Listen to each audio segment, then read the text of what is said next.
I think the losses are so painful and so permanent that the more he's lost, the more determined he becomes never to lose again.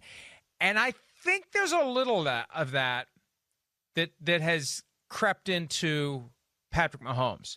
He talked a little bit along those lines, I think, earlier today about how much it hurts and that the pain from losing provides all the motivation that he'll need for the rest of his career to win if and when he gets back to that level.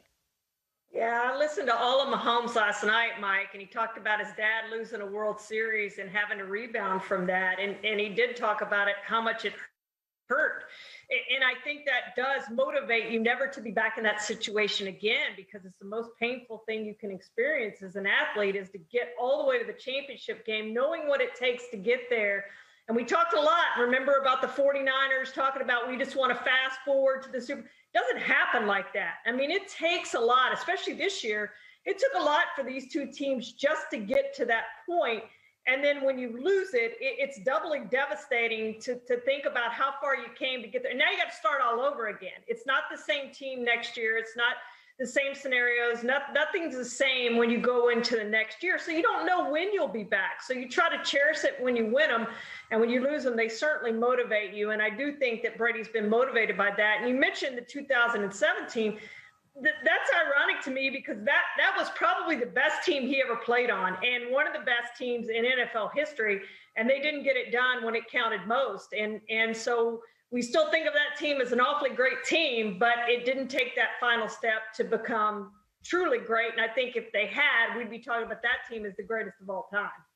Well, and some similarities between the 2007 Patriots and the 2020 Chiefs, who were great all year long. They had one loss in a game that they were trying to win. They lost in Week 17, but that was with backups against the Chargers.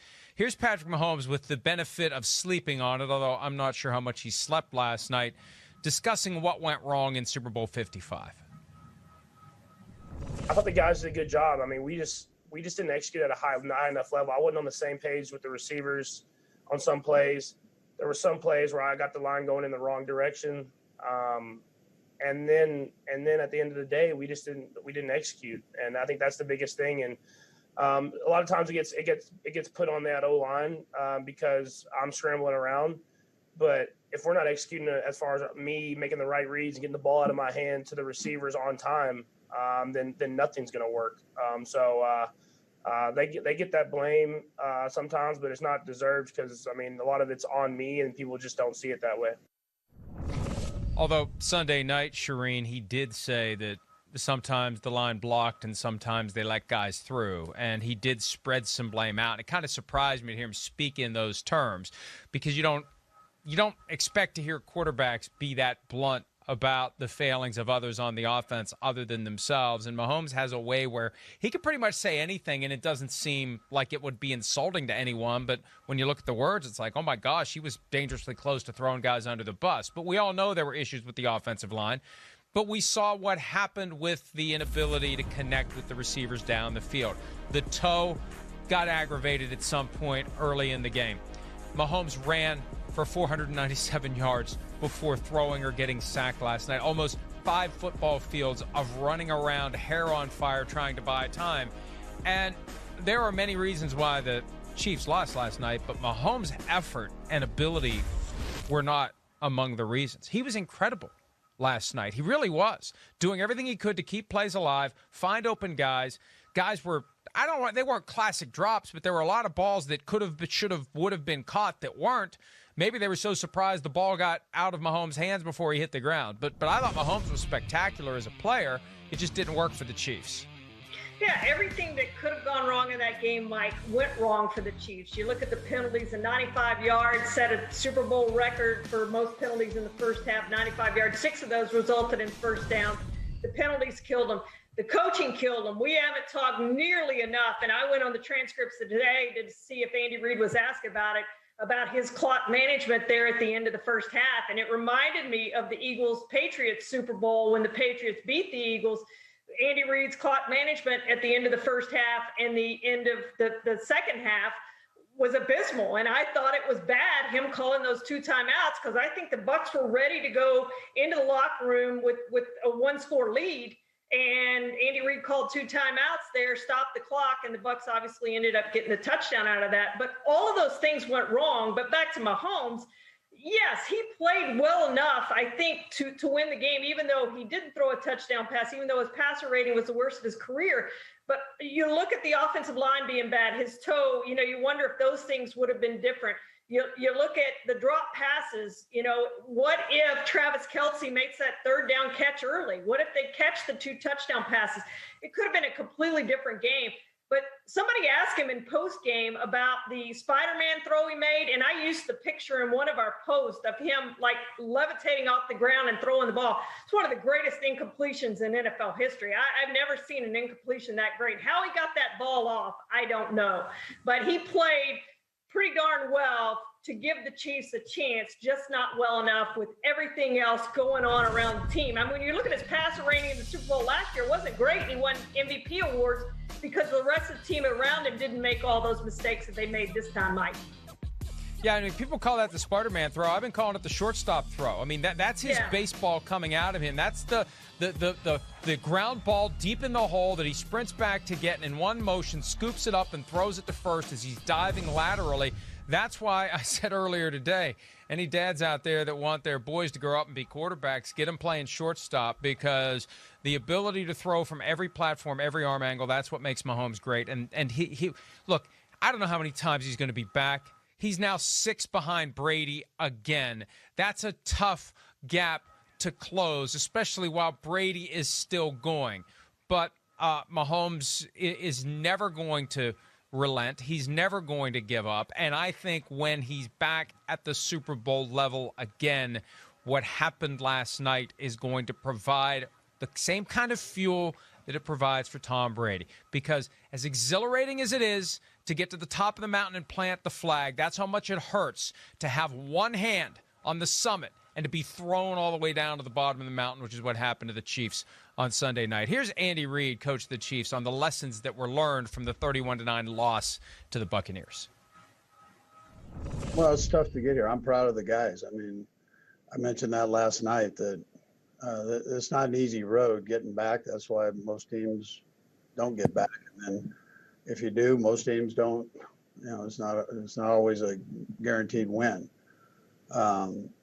They were better than we were yesterday. We've made too many mistakes, whether it was me calling the plays, putting guys in the right position, or right down the line as you go. So you make that many mistakes against a good football team, and they weren't making as many mistakes, and you're not going to win at this level. So you gotta come into these games. You gotta be sharp. Well, you got to be sharp and you got to be ready, and we praise Andy Reid all the time, Charean, for his ability when he has 2 weeks to prepare for a game to have his guys ready to go, and they rarely lose, and they didn't have to travel down to Tampa the weekend before. They weren't distracted by the usual Super Bowl things that occur. There was another distraction we'll discuss that may have affected things in the latter days, but this defense played incredibly well, and the team that won the regular season meeting in Super Bowls involving rematches from a game that was played during that regular season window, they're now 6-8, which proves that not only does it not matter, at a certain level it's a bit of a detriment, because you beat them. Hey, we beat them. We can beat them again. Well, you're 6-8, and I know it's different teams, different years, different eras, but there's something to be said for that edge that you may lose when you've already played a team, you've already beaten a team. What do you do the second time around? Do you do the same thing you did the first time around? Do you change it? What you did last time worked, but yeah, they know you did it, so you're going to do something else. And I think it creates another factor, another complication, another thing to worry about for a Super Bowl game that entails plenty of different things for teams to worry about, Charean. If the Buccaneers had not played the Chiefs in Week 12, I feel fairly confident that the Chiefs would have won this game, because the Bucs figured some things out in the last 3 quarters. I think it was important too, Mike, that game was late in the season. It was Week 12. It wasn't Week 1 or Week 2 or Week 3. It was Week 12. So they had seen those matchups. They knew how to defend them, and they figured some things out in the last 3 quarters of that game. When you look at Tyreek Hill was on pace for almost 1,000 yards in that one game after the first quarter, and he had over 200 yards, ended up with 269, I think it was, and 3 touchdowns. They did a better job in the last 3 quarters. I think they figured out a lot of things in that game that helped them in this game. They made a lot of changes, obviously, defensively, but I think it helped them offensively, too. And I just think if they hadn't played the Chiefs in that week, I just don't know that they would have won this game. That's a great point. That's a great point, because whatever the Buccaneers did to adjust helped slow down the Chiefs in the regular season matchup. I mean, Patrick Mahomes was more than halfway to 700 passing yards in the first half of that game. And they made the adjustments. They got away from single coverage on Tyreek Hill. And yet you carry that into the rematch. And I don't know what the Chiefs were expecting. Sims looked at the film today, and we'll be talking about that more tomorrow on PFT Live. I think what he saw was the Chiefs thought they could just do what they did the last time around. And the Buccaneers were ready for it this time. And, you know, it's one thing to have great players, but you still have to put great players in the right spot in order to get the most out of their talents. You know, when you look at the combined performance of Tyreek Hill and Travis Kelce, that's 206 yards. That's great, but Kelce had some garbage time catches down the middle and run with the ball after the fact. I mean, for Tyreek Hill to be limited to 73 yards when he was such a huge factor in the regular season matchup, I agree with you. It worked out very well that game happened when it did, and that was the spark going into the bye week. And what did the Buccaneers do? After that bye week, following the loss to the Chiefs, they won 5 regular season games to end that portion of the schedule, and then 4 more in the postseason. 4 and 4. I'm sorry, it was 4 and 4. 8. My math sucks. 8. 4 plus 4 is 8. You know who we mean. 8. Anyway, so 8.